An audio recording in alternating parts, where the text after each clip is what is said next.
A very good evening and welcome to this Sunday's edition of Newsfirst Weekend, coming to you live from our Newsfirst studios in Colombo. I'm Arundhati Mudannayak. Let's start off with a look at the stories making headlines this evening. Plans afoot to commence a state-sponsored Dhamma Symposium next year. US Ambassador to the UN Samantha Power tours the North. Proscription of 8 outfits who maintained links with the LTTE lifted. Various views expressed on the challenges faced by the government. Hari mage adagena yame wagakimak danuwat mahajanayata tibenawa. මේ සියලු කුමන්ත්‍රණ පරාජය කිරීමට ආත්ම ශක්තිය මේ රජයටත් අපිටත් තියෙනවා. State of emergency continues in Belgian capital as police hunt one of the men believed to be behind the Paris attacks.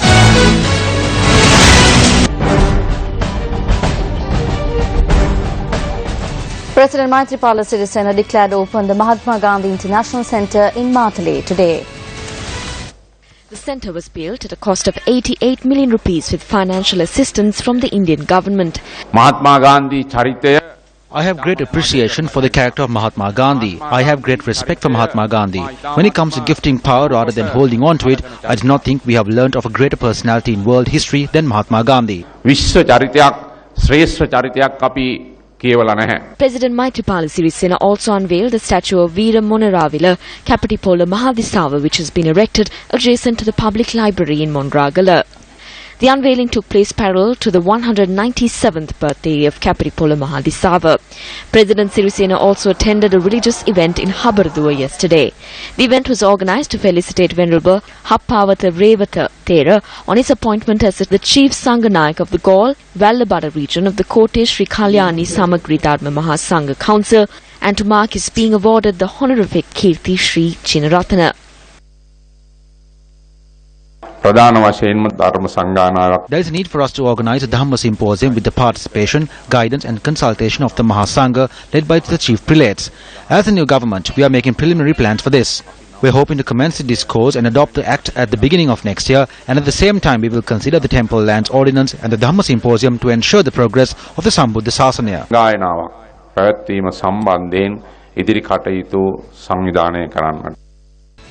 You're watching News First.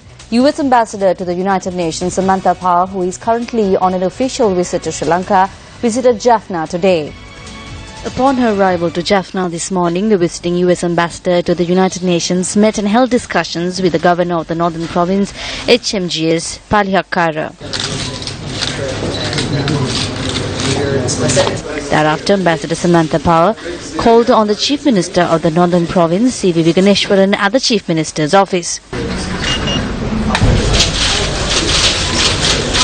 Subsequent to the meeting with the Northern Province, Chief Minister Samantha Power engaged on an inspection tour of the Osmania College, Jaffna. There was great suffering, and the effects of that suffering are still being felt today.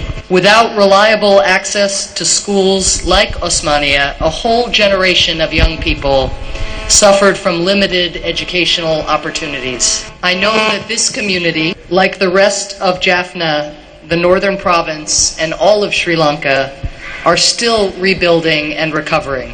I join you today on behalf of President Obama. President Obama and the American people are committed to supporting you and your country in the long rebuilding process and in the difficult journey of reconciliation among all peoples. After declaring open the sports ground of the school, US Ambassador to the United Nations Samantha Power took part in a game of LA with the students.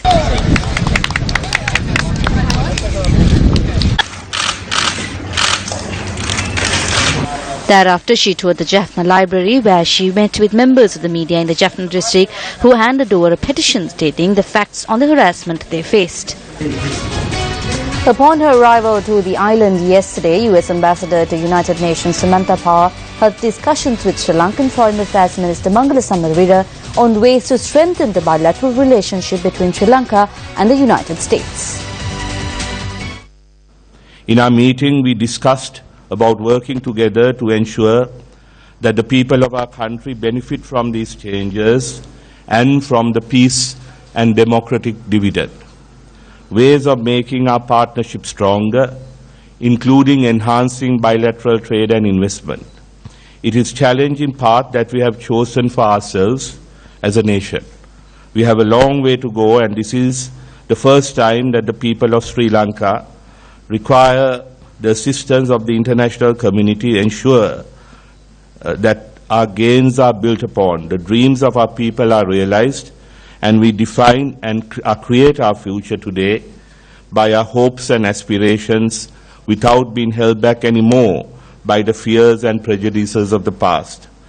President's intentions to dilute the powers of the presidency at a time where all around the world we have leaders who are trying to extend their powers, end term limits, change their constitutions in order to ensure that they have more power. This is a breath of fresh air and extremely important in terms of strengthening the checks and balances in Sri Lanka.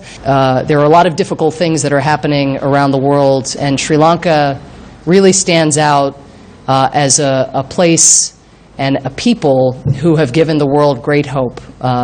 It's a country that dealt with terrorism itself and now is dealing with the very difficult legacies of a long and very arduous civil conflict, but it is putting one foot in front of the other, facing hard problems, and again showing no signs of moving away from confronting the difficult issues of the past in order to help contribute to that brighter future. So we are watching, we are rooting for you, and I am here to discuss with the people of Sri Lanka what more the United States can do in support of your efforts to reform and to become a stronger and more prosperous democracy. A list of several organizations and persons who were proscribed for their links with the LTT and funding them have been amended. On the 21st of March 2014, 16 outfits and 424 persons were proscribed by the government of Sri Lanka via an extraordinary gazette. The ban was imposed 8 days ahead of the Western and Southern Provincial Council elections in the year 2014. The organizations and individuals were proscribed using powers under the United Nations Act No. 45 of 1968. When such a proscription is issued to any country, it could be enacted as per the laws of the relevant country. Of the 16 outfits which were proscribed, 8 have been delisted with effect from November this year. The delisted groups are the British Tamil Forum, the Canadian Tamil Congress, the Australian Tamil Congress, the Global Tamil Forum, the National Council of Elam Tamils, the Tamil National Council, the Tamil Youth Organisation and the World Tamil Coordinating Committee. However, organizations such as the LTTE, the Tamil Rehabilitation Organization or TRO, Tamil Coordination Committee or TCC, World Tamil Movement or WTM, Transnational Government of Tamil Elam or TGTE, Tamil Elam People's Assembly or TEPA, World Tamils Relief Fund or WTRF and Headquarters Group HQG still remain proscribed. The Gazette notification signed by the Defence Secretary also states that the proscription on 269 individuals of the 424 has been lifted.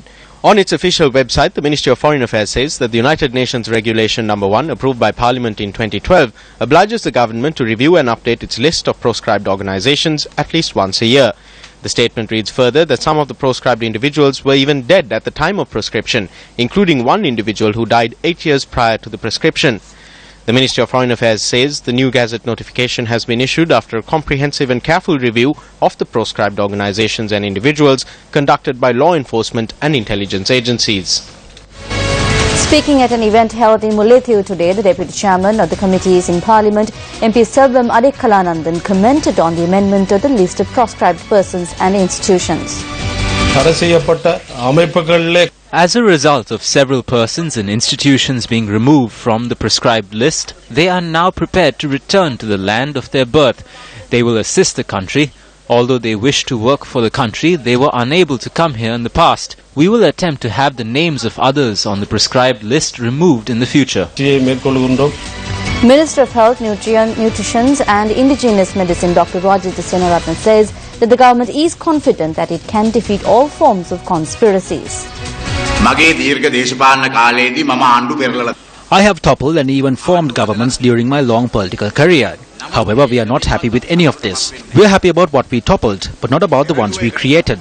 This is exactly how the people of this country think. Chasing away the Rajapaksas and getting another set of Rajapaksas was not what we wanted. What we wanted was to make a big difference in the current system. The biggest support Bandaranaike had was from the left. However, the other leftist group which existed in the country during that time under the leadership of NM did not realize that this was a conspiracy. The persons who assassinated Bandaranaike were not from the outside, they were from the inside.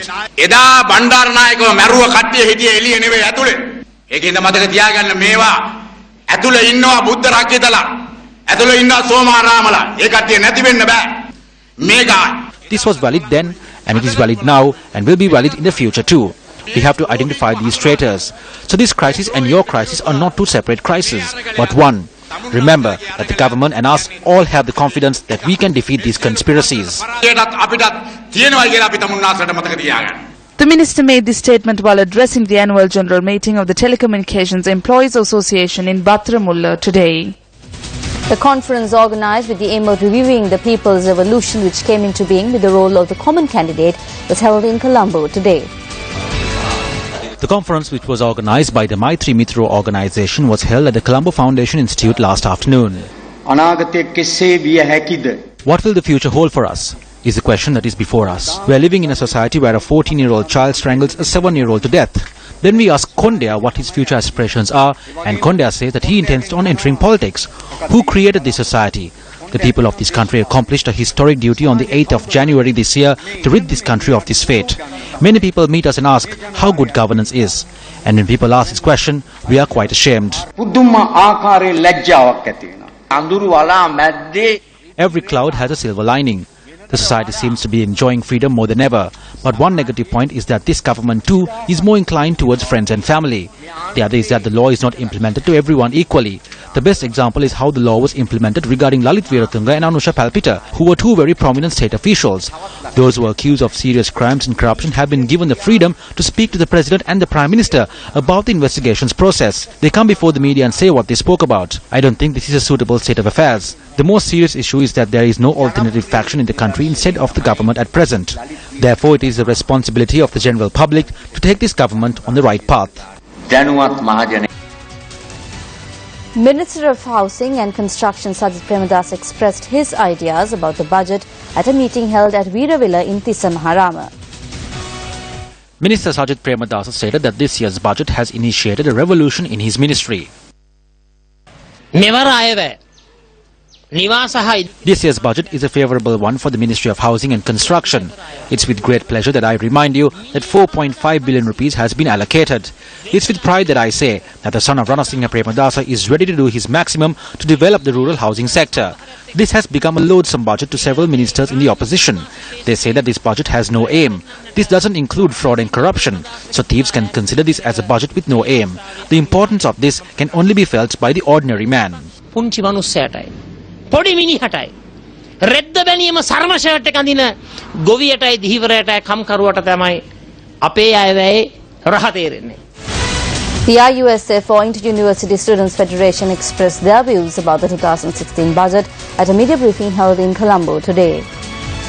දැන් අධ්‍යාපනයට ඒ විදිහට මුදල් ප්‍රතිපාදන වෙන් කරලා තියෙනවා නම් හොඳයි. It's good if funds are allocated for education, but although funds are being allocated, several problems can be highlighted in the budget document itself. A circular was produced to legalize the collection of money from schools. After we protested, Minister Akila Viraj clearly stated that this is temporary until funds are allocated in the next budget. They don't have a program to abolish this circular. A program was proposed to earn money by farming in the lands owned by the schools, which are now shared among the private sector. The problem we have now is that if we have allocated such a huge amount, if we have allocated an amount which has never been allocated in the past, then why is there a proposal to sell lands belonging to schools? Here are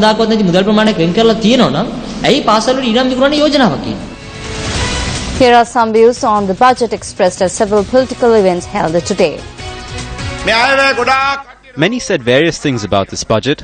What was most saddening is the statement by the person who was the president for 9 years. He asked what was said because he didn't understand anything. It means that it is a man who could not understand anything that had governed this country for 9 years. The biggest problem is having to pay 5,000 rupees for the emissions test. 5,000 means 13 rupees per day. Is 13 rupees a big amount for someone who owns a vehicle? Many steps that are important for the country's future journey have been taken from this budget. There are a few shortcomings as well. Though some don't understand it, the people have understood it. There are many benefits for the public. The prices of essential food items have been reduced. Don't take notice of the comments made by the opposition.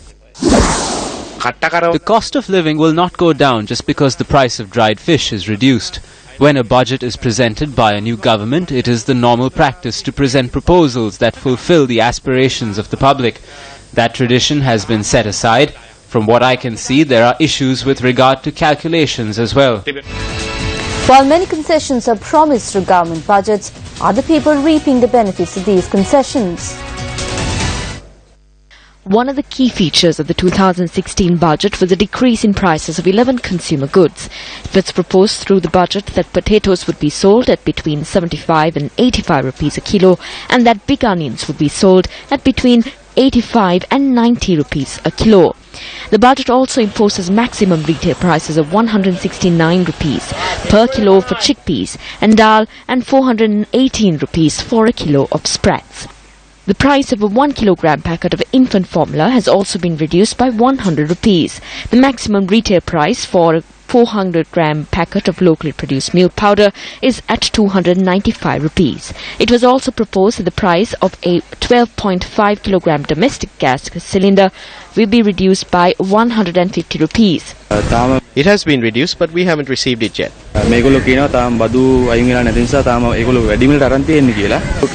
Even though the prices have been reduced, there are no concessions. They declared prices for potatoes and onions, but we cannot buy it at that price. Now that the prices have been reduced, does the president have to go from shop to shop asking them to reduce their prices? This is what the businessmen expect. Traders expressed their concerns to us. The people reprimand us, but who will bear the losses? There are vehicle registration fees, revenue license fees, and emissions testing fees. When these costs add up, can we sell onions and potatoes at these prices? If it has reduced by Monday or Tuesday, then we will sell it at the low price. Big onions cost 140 rupees a kilo at the bazaar. We sell it here for 160 rupees. People come and ask us why it hasn't reduced. We are still buying the dal, onions and potatoes at the same prices. The Gazette notifications will only be issued when the budget is passed in Parliament. That is the tradition. Afterwards, the Consumer Affairs Authority will issue the relevant Gazette notifications, following which the people can see a record of the prices that have been reduced. The Consumer Affairs Authority points out that the price reductions will only come into effect a few days after the vote on the budget on the 19th of December.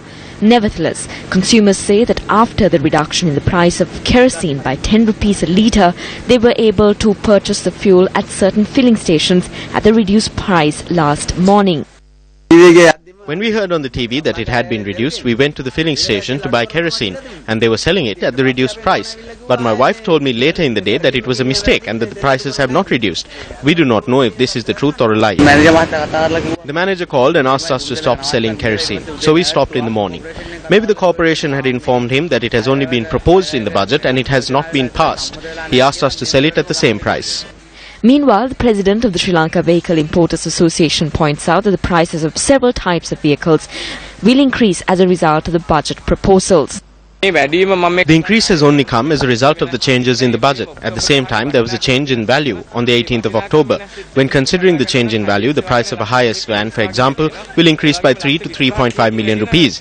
The price of a car, like the Leaf, will increase by 2.5 to 3 million rupees. So the price increases will be felt greatly for vans and electric cars. Welcome back to the news. A first step was taken today to reconstruct the Avisavilla-Colombo road. The project to reconstruct the stretch of the Avisavilla-Colombo road from Ambuthale to Orugoda was conceptualized by parliamentarian S.M. Marika. It is expected that the project will cost in excess of 4 billion rupees. A 4-lane highway and drainage system will be constructed through this project. Officials from the Road Development Authority and area residents participated in discussions held today.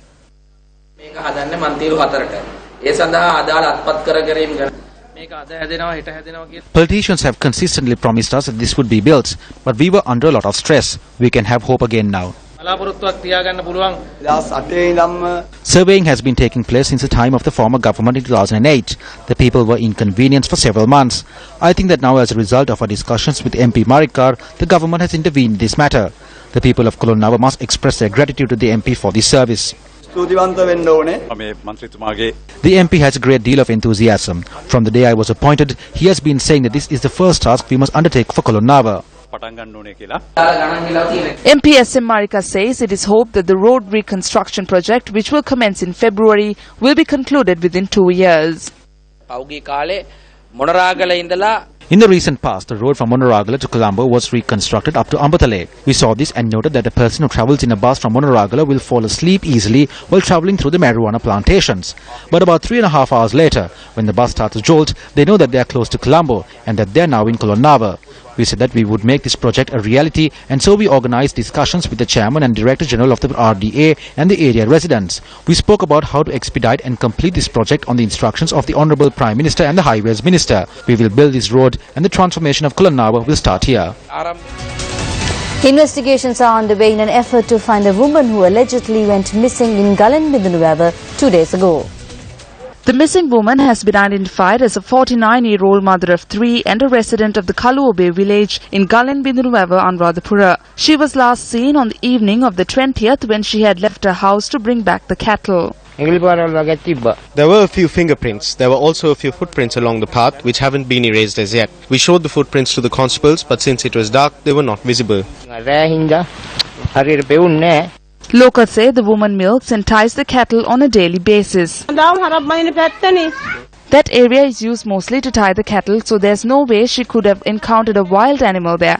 I cannot believe that it had happened to this pretty woman. She's the prettiest in the family. Usually it is my father who does this, but since he was not there yesterday, only my mother went out. Since then, we have not heard from her. Search operations were underway for the third day today with the assistance of the police, wildlife officials and locals in the area. Operations were also carried out in the Ritigala Reserve to find the missing woman. The women's hostel constructed for the students of the Jaffna University was declared open today. The event was held under the auspices of Minister of University Education and Highways Lakshman Kiriyalla, State Minister of University Education Mohan Lal Brero, State Minister of Child Affairs Vijay Kala Maheshwaran and MP Mave Senadiraja. The aim of the new government is to see that all Sri Lankans, irrespective of race and religion, live with equal rights as citizens of Sri Lanka. I call upon the people of Jaffna to use their contacts abroad and get the very large Tamil diaspora that lives abroad to come and invest in Jaffna. The new government will support private education without any reservation. We know the people of Jaffna, they love their scholarship and education. So the government will support all those ventures that will give the young people of Jaffna a better life. The Finance Ministry announced today that the price of local spirits have been increased by 255 rupees a litre and the price of foreign spirits have been increased by 170 rupees. The price of beer with an alcohol content of less than 5% has been reduced by 30 rupees. The price of beer with an alcohol content of more than 5% has been increased by 70 rupees. And in sports news, defending champions Kandy SC trounced CH and FC today in their maiden encounter of this season's Inter-Clark Rugby League. The Kandians faced off against CH and FC at the Nithawela Stadium today. By lemons, Kandy SC has established a dominant lead of 46 points to 3. The almost effortless scoring continued into the second half, with the defending champions leading 80 points to 3 at the final whistle.